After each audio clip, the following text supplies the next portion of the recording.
அனைவருக்கும் வணக்கம்.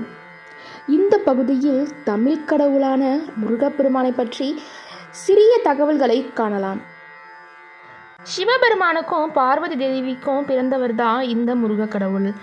இவர் தமிழ் கடவுள்னு போற்றப்படுறாரு. இதற்கு காரணம் தமிழர்களால் இவர் அதிகமாக வழிபடப்படுறதுனால இவரை தமிழ் கடவுள்னு சொல்கிறாங்க. அதோட மட்டும் இல்லாமல் இவர் குறிஞ்சிலத்திற்குரிய தெய்வமாகவும் கருதப்படுறாரு. முருகப்பெருமான் சிவபெருமானோட நெற்றிக்கண்லேருந்து உதயமானார். ஒரு சமயம் சிவபெருமான் நெற்றிக்கண்லேருந்து நெருப்புனை வெளியிட அதை தன் கைகளில் ஏந்திக்கிட்ட வாயு பகவான் அந்த நெருப்போட வீரியம் தாங்க முடியாமல் அதை சரவண பொய்கை ஆற்றில் விட்டார். அந்த நெருப்பு பந்துகள் தான் 6 குழந்தைகளாக மாறி கார்த்திகை பெண்களிடம் 6 குழந்தைகளாக வளர்க்கப்பட்டுச்சு.